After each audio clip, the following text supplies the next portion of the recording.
Hello everyone, welcome to Synthesis IAS Academy, a place where blend of ideas take place. About me, I am Sandeep Bhushan and my credentials are I have 10 years of teaching experience for civil services. I take up the issue based current affairs. And this session will certainly help you to crack both prelims and mains examinations because throughout my session I would be emphasizing on the keywords and the key phrases, and these keywords and the key phrases are certainly very important, and they are key for you to have an edge over others in the prelims as well as mains examinations. So certainly do focus on the keywords and the key phrases in my entire discussion and the lecture. And today's topic is the transformation of agriculture and raising farmers' income. So we will be focusing in regards to the agriculture reforms bills and how it will be transforming the agriculture and how it will be raising the farmers' income. So we would be taking up the topic that is agriculture reforms bills. So there were three agricultural bills which were passed in the parliament. So we will focus that and we will look at the subtopics of all that, and the first subtopic is the Farmers Produce Trade and Commerce Bill 2020, and the second bill which was passed is the Farmers Agreement on Price Assurance and Farm Services Bill 2020, and the third one is the Essential Commodities Bill 2020. And along with these three bills, I would be discussing or focusing on the other subtopics or the other main issues, that is the minimum support price, select committee, no confidence motion, and various numbers of no confidence motions which were passed in independent India. And I would focus on these three, that is the minimum support price, select committee, and the no confidence motion, because when the bills, that is the agricultural reforms bills of these three, when they were passed in the house, there were inhibitions in regards to the minimum support price, whether it would be continuing or whether it would be scrapped by the farmers association and also by the opposition party. So it is very critical that you need to focus even in regards to the what is minimum support price. So I will be discussing about that in detail. And there were MPs wherein they wanted the agriculture reform bill to be referred to the select committee.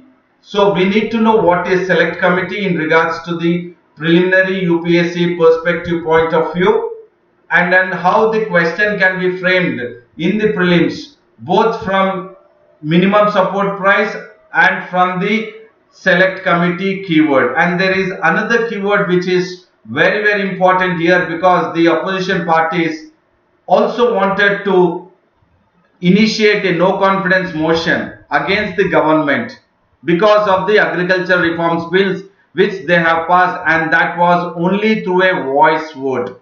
The bills were passed only through a voice vote. So thereby they wanted a select committee to be referred in regards to the agriculture bills, and also they wanted to go ahead with the no confidence motion. So the three keywords are the minimum support price and the select committee and the no confidence motion. Along with that, I would be focusing the various number of times the no confidence motion was introduced and passed or lost or failed in the parliament right from 1951 onwards till 2020, that is September 21, 2020. So this will be a comprehensive lecture in regards to the agriculture reforms bill. So do focus and then listen to my entire lecture so that it will be an informative and a knowledgeable session to you, that is to all the civil servant aspirants.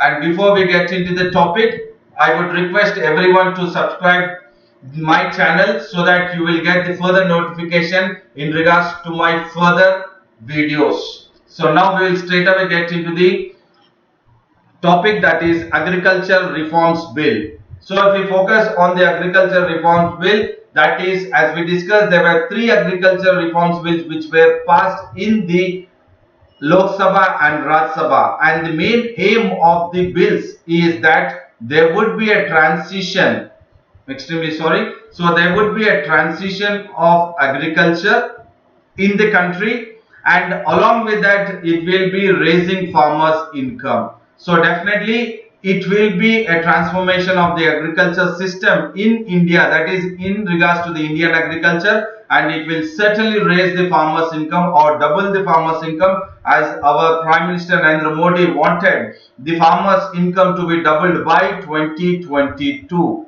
by 2022. So definitely this will is aiming, the three bills are aiming at that, in regards to that. And these bills will definitely replace an ordinance which was passed or promulgated on 5th of June 2020. And now, as we discussed, the three bills are the Farmers Produce Trade and Commerce Bill 2020, the Farmers Empowerment and Protection Agreement of Price Assurance and Farm Services Bill 2020, and the third one is the Essential Commodities Amendment Bill 2020. So we will focus in regards to the three bills, how it will be benefited to the farmers and to the agriculture sector in India, and how it will again make sure that it will be useful in regards to the farmers income, raising the farmers income, and how the rural economy will increase, and thereby the national economy will increase in regards to the agriculture sector pertaining to India, and also the global economy, agricultural economy. And if you look at this, the three legislations or the bills which were being passed, it is definitely getting into the mode of changing the marketing and storage of the farm produce of the agricultural commodities which are being produced by the farmers, and that will be facilitated by a concept called as contract farming. That will be facilitated by a process called as contract farming, and this is a keyword which you need to focus, that is the contract farming. And these reforms, the all the three bills will definitely bring in, or it will allow a path, or it will create a platform for revolutionizing transformation and transparency. So definitely there would be a transformation and transparency in the entire agriculture sector, and a new concept will emerge, that is in regards to the electronic trading will also come up. And now we will look at the first one, focusing on the first bill on agri market, which is the Farmers Produce Trade and Commerce Promotion and Facilitation Bill. In simple terms, it is called as Bill on Agriculture Market. So definitely it is pertaining to the farmers produce and the produce which is being marketed in the agricultural markets. So this reform will accelerate the entire agricultural growth, and that agricultural growth acceleration will take place through the private sectors, and these private sectors will start investing in the agricultural infrastructure. And once the agricultural infrastructure is built in India, so that it will add to the supply chain system in India. So the supply chain system in particular to the farmers agri market will build up, and that thereby it will create a supply chain system both for national and the global market. And thereby again, once the agricultural infrastructure is built and it accelerates the agricultural growth, in turn it will create employment opportunities, and it will strengthen the national economy, wherein initially the rural economy or the village economy, agricultural economy will flourish, and then it will strengthen the entire national economy itself. And this bill will, that is the bill on the agri market, will make or create, or will definitely be a freedom for the farmers in regards to the direct marketing. So thereby the farmers now can sell the produce directly in the market without any intermediaries, and thereby it will create a better prices for the farmers. In turn, they can avail or they can get more of profits in regards to their produce what they have been cultivating in the farm. And now farmers will definitely, as they have the freedom, now they will be freed by any kind of restrictions that they have to sell the produce only at the designated places or at the mandis or agriculture market producing committees, that is APMC. But now they will be freed out of all those restrictions that they have to sell they produce only at designated places. Now they can sell it anywhere as they wish and to whomever they wish to sell it. And definitely the minimum support price will continue, as there is lot of inhibition in the minds of various farmers organizations, and then definitely opposition is also in the mode of whether the minimum support price would continue or it will perish. And now the government says with this bill on agri market, the minimum support price will continue and the farmers can go ahead with marketing or selling the produce under the mandis, which will fall under the state laws, and that will definitely continue. And this bill will also open various avenues for the farmers so that they can reduce the marketing cost and they can increase their profits, and thereby the farmers, this bill will help the farmers of the region wherein you have surplus produce because of the bumper yield. There would be more of surplus or surplus produce with the farmers, and wherein they would get better prices in comparison with the farmers who are having the surplus produce with the consumers, wherein they are in the regions wherein they have shortage of the farmers produce or farm produce, and they will, the consumers will also, in spite of moving away from the shortage of the supply of the farm produce, the goods also the farmers will get it at a lower price. So it will help the farmers as well as the consumers. And not only that, this bill will promote an efficient, transparent and barrier free interstate and intrastate trade and commerce. So definitely this is in regards to the trade and commerce of the farmers produce, which takes place within the state and from one state to another state, that is intrastate trade and commerce, and then interstate trade and commerce which takes place. So that is what is very important, that it will promote efficient, transparent and barrier free inter and intrastate trade and commerce of the entire farmers produce. And the farmers now will not be charged with any kind of cess or levy, that is of any kind of taxes for the sale they produce under this act, whether it could be intra or interstate. And the main profit or benefit for the farmers or the farmers association of the groups is that there would be a separate dispute resolution mechanism. So DRM will be set up so that any kind of dispute which arises in the farmers can be dealt, so that the dispute will be dealt within the purview of the dispute resolution mechanism.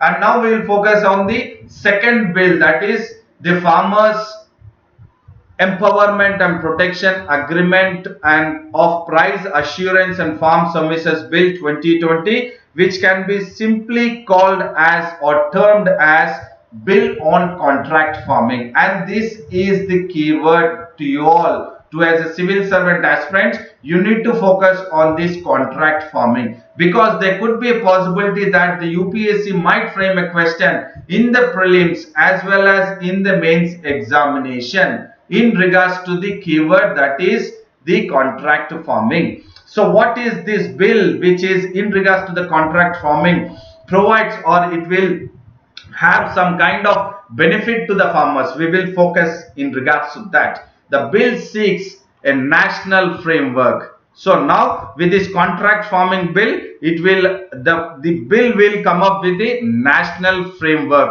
for the entire farming agreements. So all the farming agreements, there will be a national framework for the farming agreements itself. So agreements itself, you can understand that there is some contract between the farmers and then with the sponsorer, farmer and sponsorer. So you need to have the agreements which are framed, and you will have a national framework, and this is the core of the bill on contract farming, that it provides a national framework. And not only that, it empowers the farmers that they can be engaged with the processors, that is in regards to the agricultural produce, the wholesalers, they can have engagement with the aggregators, large retailers, and also with the exporters, because of the national framework on framing agreements, because of the contract farming. And thereby the farmers will now be on a level playing field without any fear of exploitation from the intermediaries, and thereby the bill also transfers the risk of market unpredictability. This is a keyword again, you as a civil servant has to focus. So there is no risk of any market unpredictability in the bill of contract farming, because the farmer, now the risk is been shifted from farmer to the sponsor because of the contract farming, because of the national framework on farming agreements. And now the farmers also can have access to the modern technology for better inputs, so that they can get into the contract farming. And this bill also will reduce the cost of marketing, and it will improve the income of farmings because of the access to the modern technology for better inputs. And this legislation will certainly act as a catalyst to attract the private sectors or the sponsors, so that they can get into the mode of contract farming, and thereby this contract farming will build the supply chain for the entire Indian farm produce, which will be helpful for the national and global markets. And it will also improve the agriculture infrastructure in the agriculture sector, and this bill will also make sure that the farmers will have access to the technology, as we discussed, so that they can have advice on high value agriculture, so that their inputs will increase and their output will further gradually will also increase. And the farmers can also engage in direct marketing, wherein they can eliminate the intermediaries, as I was discussing, so that they can have the full realization of the price, eliminating the intermediaries, and the price will be as per the wish of the farmers to the particular produce they have cultivated in their farming land. And the farmers have been now provided with adequate protection also. Why? Because sale, lease or mortgage of the farmer's land is totally prohibited now, and the farmer's land is protected against any kind of misuse, and it can be recovered also. And this bill, that is bill on contract farming, paves the way for one India, one agriculture market. And this is a key phrase to you all, you need to focus, which can be part of your question in the mains examination. That is the bill on the contract farming creates one India, one agriculture market. Discuss or critically evaluate,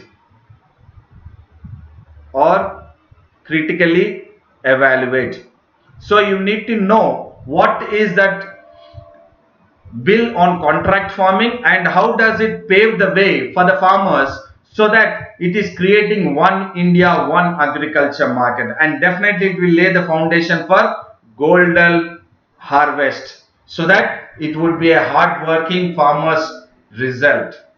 And now we will focus on the third bill, that is the Essential Commodities Amendment Bill 2020. And this bill removes few commodities like cereals, pulses, oilseeds, edible oils, onions or potatoes from the list of essential commodities. And this bill will definitely remove if there are any kind of inhibitions or fears that the private investors would have excessive regulatory interference in the business operation, that is in regards to the contract farming, that is between farmers and the sponsors, between farmers and sponsors.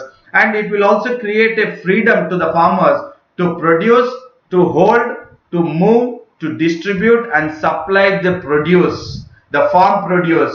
Thereby it will harness economies of sale and it will attract, this is very crucial here, it will attract the private sector, and the other one is FDIs. So you can certainly have the increase of FDI in the near future even in agriculture sector, and this could be again a very important keyword or key phrase for you all from UPSC perspective. And now we will focus at the minimum support price. As I said that the farmers association and then groups and then oppositions did have inhibitions that whether the minimum support price would be continued or scrapped. And now we will look at what is MSP. MSP is the minimum support price which is a market intervention by the government of India. So it is an by the government of India, it interferes into the market, that is the agri market. That is the agri market. Why it will interfere, or what is the need to intervene? To intervene because it wanted to ensure that agricultural producers or the farmers produce will definitely not have a sharp fall in the prices of the agricultural produce. Thereby, if the prices are sharply declined, it will affect the farmers income itself or farmers investment itself. Forget about the returns or the profit, investment itself it will impact. So thereby there is a concept called as a minimum support price, which is by the government of India and market intervention to ensure that the farmers agriculture produce is protected. The farmers produce is protected, and it will have a guarantee price which is been announced by the government of India, and that will be announced, making it very clear that is an objective to support the farmers who are in the distress sale. It could be because of the flooding, excessive rains, flooding, and the crop has just about to to yield, and then there are excessive flooding, and then now there is no one to go ahead with purchase the farmers produce. In that scenario, the government of India intervenes and then it protects the farmers produce, and then it comes up with the guarantee price, that is a minimum support price. They procure it fine, and they procure the food grains for the public distribution system. So when I am talking about the public distribution system, again the food grains are distributed in India through the public distribution system, that is through PDS system, which we call it as fair price shop, or we generally call it as ration shops.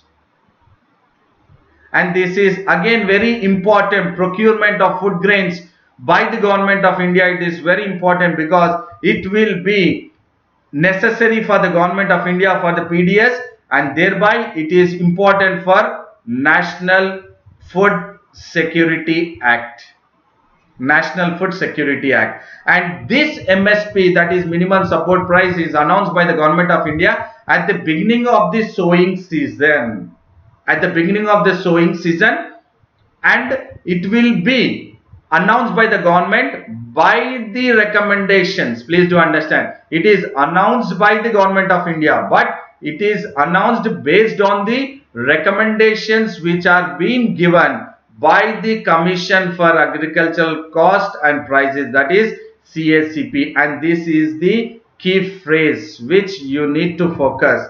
So the minimum support price is announced by the Government of India based on the recommendation of CACP, Commission for Agricultural Cost and Prices. And now we will focus at what is select committee. So this select committee, which has been demanded by the opposition that the agriculture reforms bill had to be referred to the select committee. Why? Because the select committee is a committee wherein you have a small number of the parliamentarian members, that is MPs, which they will be appointed to deal any particular area or issues. And now the issue what the opposition feel is that the agricultural or agriculture reforms bill have to be referred back to the select committee, wherein a small group of parliamentary members or MPs will discuss or deal with the particular issue that is in regards to the now in this scenario which is being demanded but rejected by the government is in regards to the agricultural reforms bill, and it has originated in the Westminster system of parliamentary democracy in UK, and this can be initiated,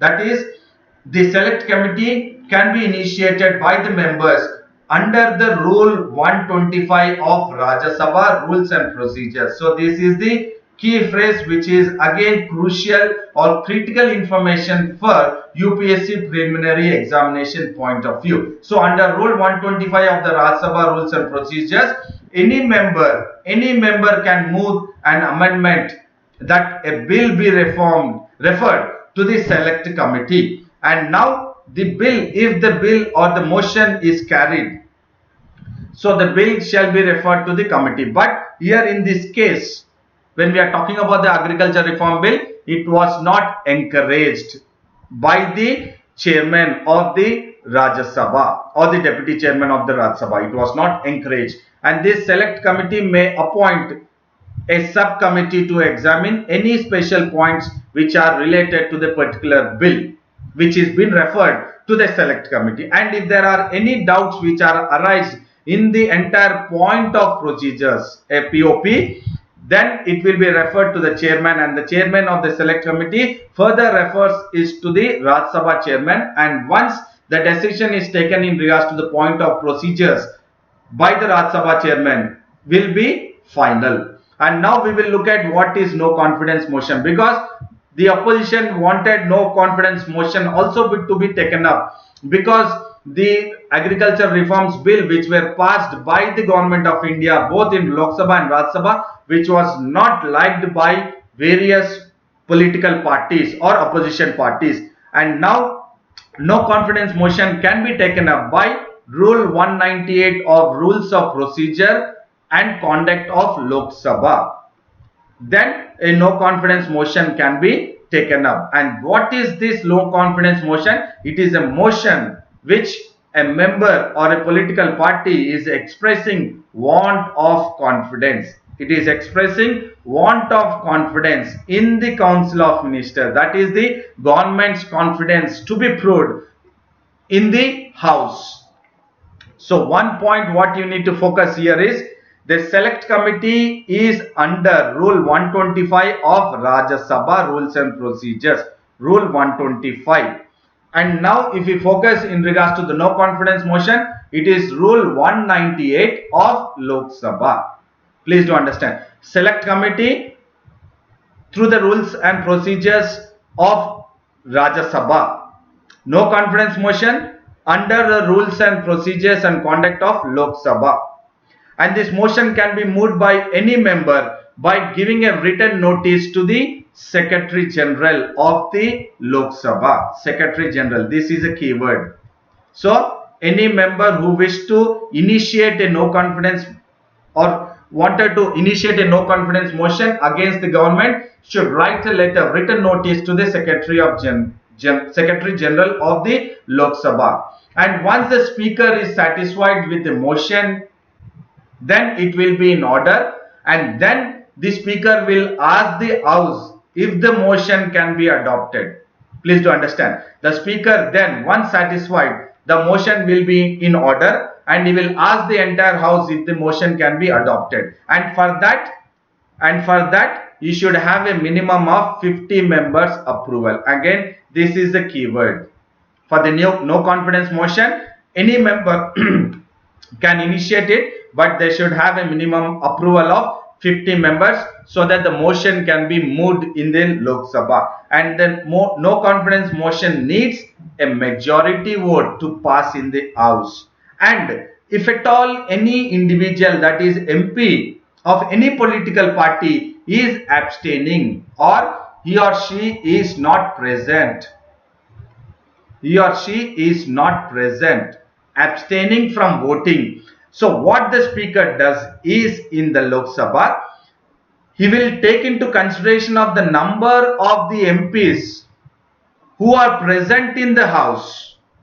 He will consider the strength of the House which is present, and then he will take the majority taking into account. So he will not take into consideration the total number of MPs. He will consider the number of MPs present in the House at that particular time when the motion against the government, that is no confidence motion, has been initiated or been approved by the 50 members.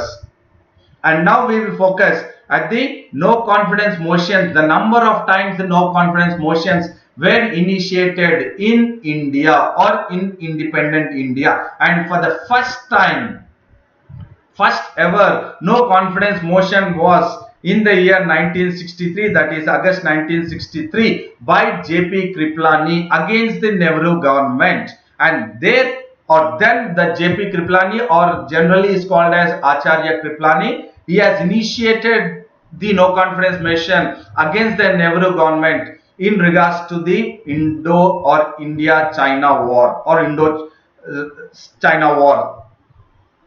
And Kripalani was an independent MP who has condemned the Nehru government's poor execution and plans in regards to the Panchashil or Jawaharlal Nehru's or our India's foreign policy, that is Panchashil policy. And this, he said that he did not really want, or he did not really like this Panchashil policy, and he referred this Nehru's Panchashil policy as, that is, you have in the Panchashil policy 5 principles. So he has called these 5 principles as, or he has referred this Panchashil policy as 5 nonsenses. But the no confidence motion did not pass. It succumbed. It did not pass. And the next time when the no confidence motion was passed was against Lal Bahadur Shastri and against Indira Gandhi government. And Lal Bahadur Shastri, the no confidence was passed 3 times, and against Indira Gandhi government it was passed 12 times. But they were all unsuccessful.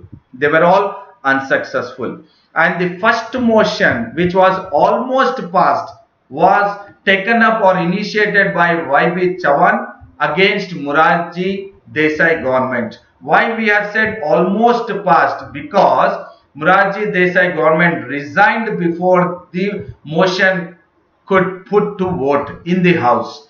And again in the year 1999, we have seen Atal Bihari Vajpayee government has lost. Effectively, if you look at, it has lost in regards to the no confidence motion. Technically, they have lost the no confidence motion, because then the AIDMK has pulled out of the coalition government of the NDA, and then NDA has got 269 votes and the opposition could garner 270 votes, beating the government, and Atal Bihari Vajpayee government has lost the power because of initiating the no confidence motion. And in the year 2018, Kesineni Srinivas, an MP who was earlier the BJP's ally, that is from Telugu Desam party, the Kesineni Srinivas, an MP from the Telugu Desam party, has moved a no confidence motion against Modi government in the year 2018, but it was certainly an unsuccessful one. And just that is on September 2020 also, wherein the government or the opposition parties wanted to initiate a no confidence motion, but it was not really encouraged even in 2020 also. So we have focused the various numbers or various no confidence motions right from 1963 till 2018 and also till 2020. So I hope this session was an informative, knowledgeable session for prelims, mains, UPSC perspective. So I would say a big thank you to all and a good luck. And then before you sign off, do like the video, share the video and subscribe. Hit the bell button and subscribe Synthesis IAS Academy, a place where blend of ideas do take place. So I would come up with the another video which would be informative, knowledgeable and helpful for you all as a civil servant aspirants from UPSC perspective point of view. So I would say a very big thank you and then see you again with a new topic. Thank you very much.